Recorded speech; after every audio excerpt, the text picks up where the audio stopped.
Well, what I'm going to do next is I'm going to level the chair. And what we're looking for in the drawing, you see, it shows, put the glasses on, make sure it says that. Yeah. It's got 18 at the front, right at the top of the pommel, and 17 1/4 back here. That means we've got a 3/4 inch cant or tilt to the seat. And of course that's all relative to what the slouch is right here, what the angle of that spindle is, and how deep you've carved the seat. But on this particular chair, this slouch angle is 8 degrees, and the seat, my seats are always carved an inch deep back here. And then it's a side chair, so you want them sitting up a little bit straighter. They're usually used as a desk or a dining chair. And so you want them sitting up just a little bit more. And I find that a 3/4 inch cant is good. And 18 inches, I mean, you know, you make it any height you want, but 18 inches is kind of like standard. You want to find something that's standard. And so that's where I always go for, unless somebody tells me to do it different. So we'll go over here to the workbench and set it up and show how you do it. Okay, so let me hit just a tad bit on design, because we're, you know, you could achieve some of the same results or similar results by having a tilt or a cant that's not quite as much and leaning the spindles back more in a slouch, more slouch, you know, say 12 degrees on the spindles and you know, a 1/4 inch difference front and back, maybe something like that. But the other thing that you're looking at is, what does the chair look like in stance? What's it look like from the side? And if I give you just a dead-on view from the side there, you see the stance from the side that I like on this chair. To me, that balance is really nice, as opposed to having it up just a tad bit more, or just the opposite, back more and the spindles straighter. And then, so not only are you looking at, you know, the relationship of the spindles up here and the seat, but also you're looking at the legs. So for the more tilt that you put on the seat, the more that the rake on the rear leg is negated visually, and the rake on the front leg is exaggerated. And so there's already, you know, a chair looks better with more rake on the rear leg than it does on the front, but because there's some tilt, it takes away from that a little bit. And if you go too far, then you start visually seeing more rake on the front leg, even though there's actually not, from coming off the seat. So all that stuff's taken into consideration with all of these angles. Okay, so I'll set this one to the side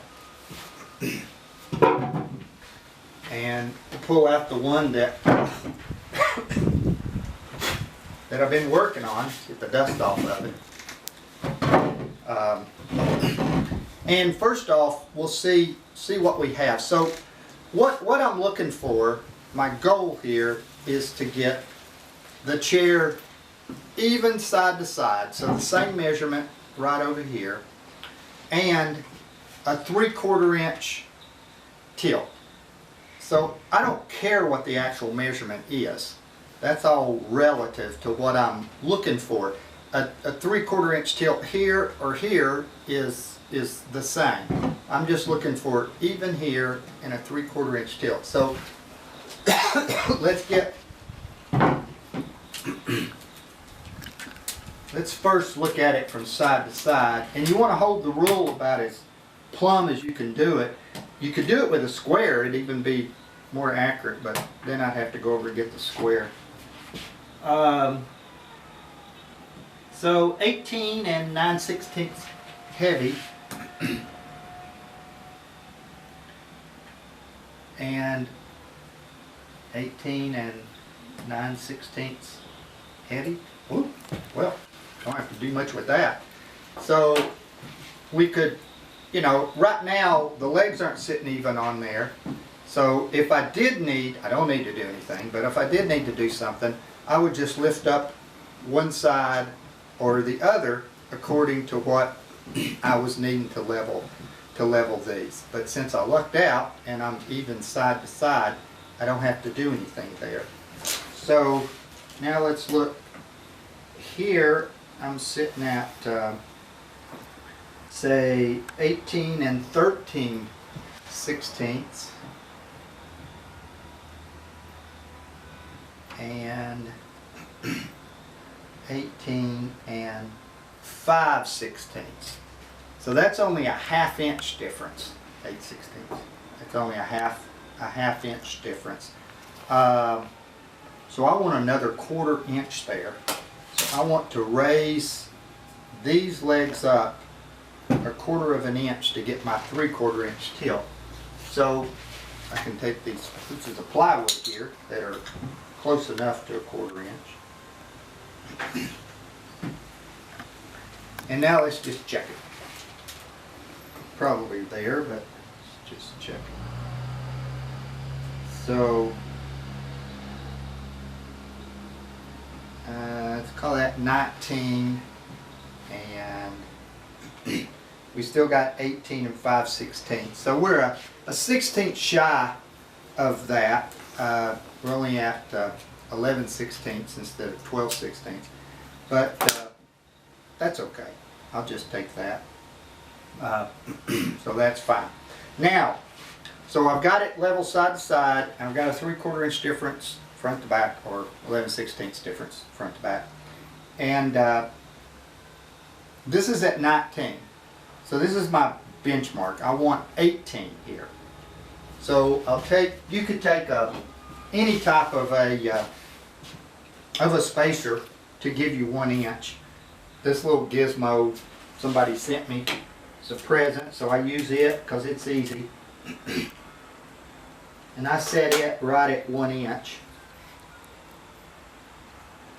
I think this thing's called an AccuScribe, but I certainly wouldn't run out and buy one. If I didn't have one, I just take a block and at the right size I want.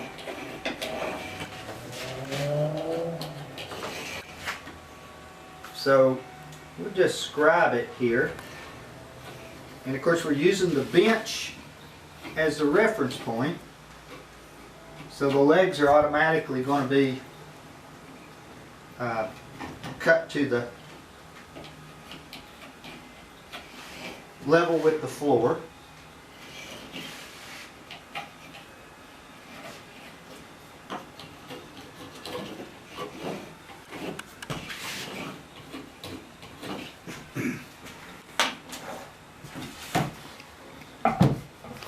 And move these out of the way and grab a saw. Any saw is going to work here.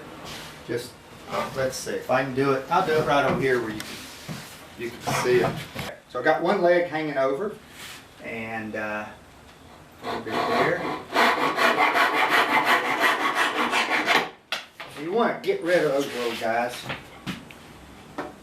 Break an ankle on those things.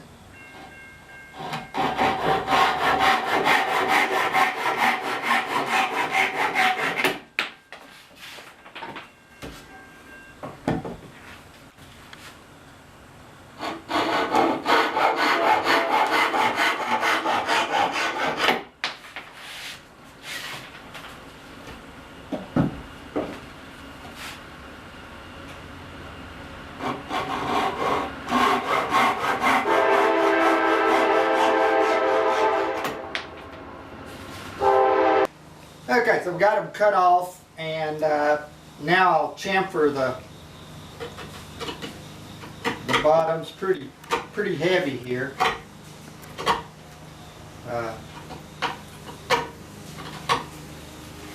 Oh, doesn't cut quite like that. You know, usually I have maple legs.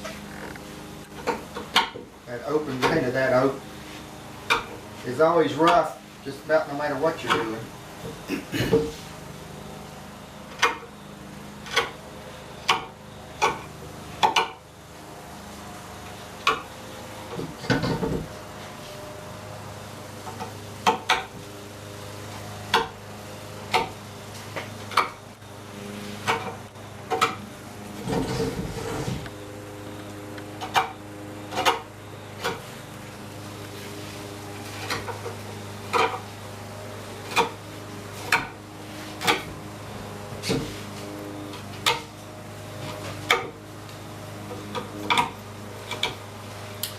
Okay, so now I'll check and see how even everything is.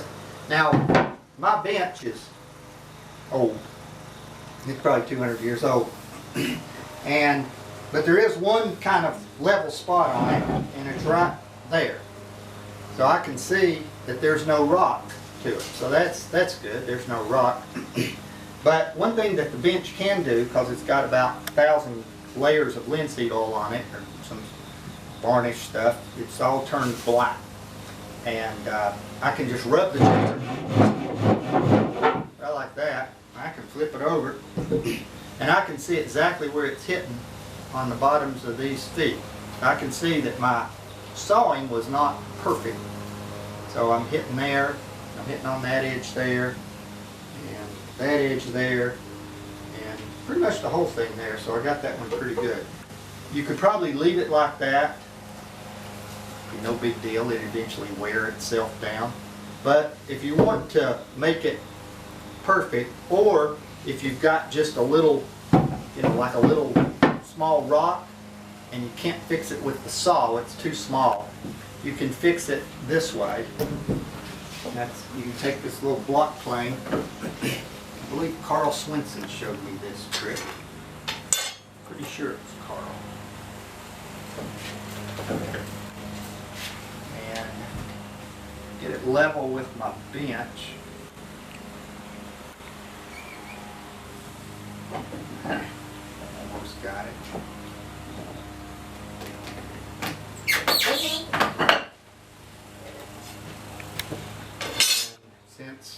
Since I'm not trying to fix any rock, I'm just going to level the feet.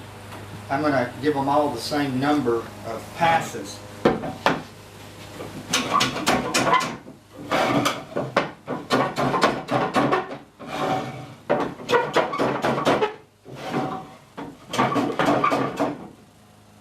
Now, you want to make sure that you've got some heavy chamfers on the bottom. If you don't, you'll break out doing that move right there. Okay, so let's see. So I ended up with a little rock now. So let's show you how I can get that out. There it goes. Okay. Now, put the little black marks on it again. And I can see that it's black all across, even on all of them. So it's sitting nice and perfect on the floor, and no rock to it, and it's got the tilt that I want, and it's level side to side. So now I'm ready to cut these things off, because we need to do it. Okay, we'll do that next.